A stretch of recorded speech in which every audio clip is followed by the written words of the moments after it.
Okay, so by the time this video is uploaded, I should have already uploaded my previous video because my last video was on me disappearing, and here we're getting a little bit more deep on how Switch 2 works and why Nintendo has gone all pricey. I'll be breaking it down for why so many things have gone up in price. But before I do, please hit the like and subscribe button, please hit the notification bell, and please drop a comment down below for any more logical reasons. And if you think that Nintendo has just gone greedy at this point, I don't know. I'm just willing to hear what you have to say, everybody. But regardless, please enjoy the video. So far, there's two announced versions of Nintendo Switch 2. The $450 version, which is just plain as is, and the second version, which is $500 altogether, but also comes with a digital version of Mario Kart World, which is fair. It's a launch title, so of course, why not, right? But Mario Kart World is also pricey in itself. We got $80 for Mario Kart World and $70 for Donkey Kong Bonanza. I didn't think that we'd be going up in more prices for games until a much later year. Not until the late 2020s at least. But here we are. It's 2025, and the gaming industry has decided to start investing more, and therefore charging more for their games. And it's shocking that it came this early for me, and it's even more shocking that Nintendo was the ones to do it, because Nintendo hasn't always made the smartest stuff in their lifetime, especially with Nintendo Switch. I should have a video on Switch's wild lifetime the day before Nintendo Switch 1 gets released. I'll be doing a lot of homework for that one. Anyway, we all know that Nintendo Switch 2 was inevitably going to be a much higher price than Switch 1, which was around $300 to $350. I think I may have gotten the price wrong. Comment down below if I did. But yeah, seeing how they went to $450 to $500 is pretty crazy. Another thing Nintendo did for Nintendo Switch 2 was they made it so that only first-party games are available for backwards compatibility on Nintendo Switch 2, which is honestly shocking. I did not see that coming, and honestly, I didn't even know what first-party was at first. But first-party basically means games exclusive on that console by the developer, which means that games that are shared across consoles like Sonic and Minecraft and Fortnite, Crash Bandicoot, Banjo-Kazooie, all that, yeah, they're only available.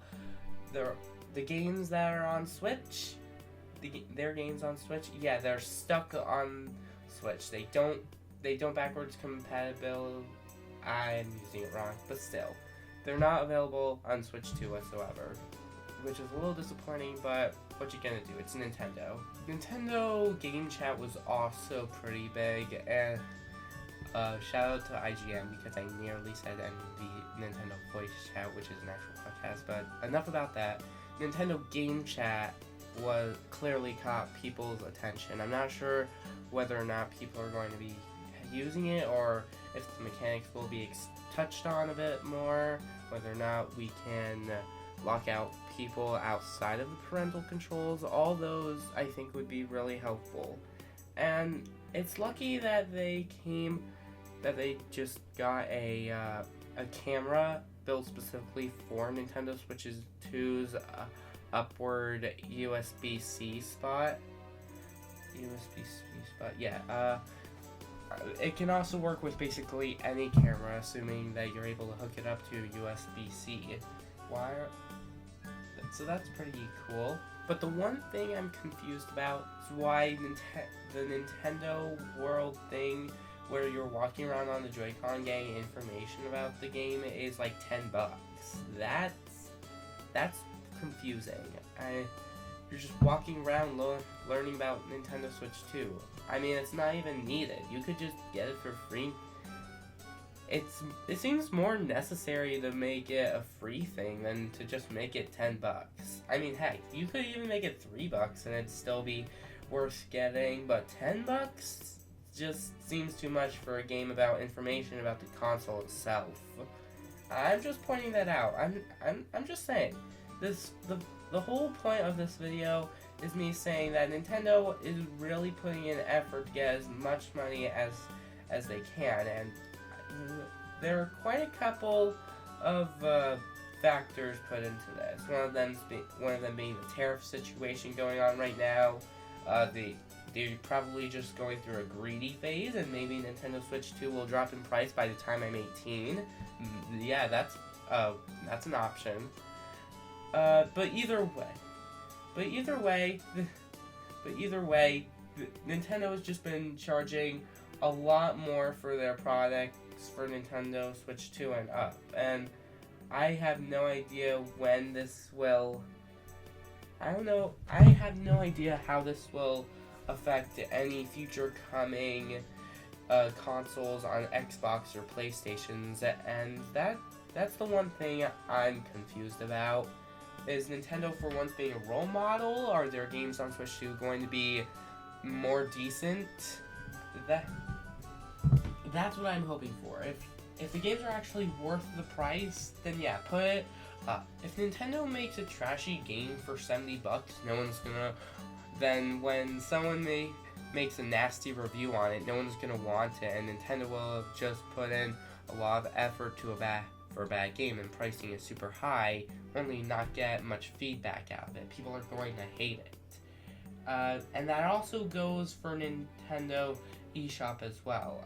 Nintendo eShop is most likely going to be on Nintendo Switch 2 because that's the same case with Nintendo Switch Online.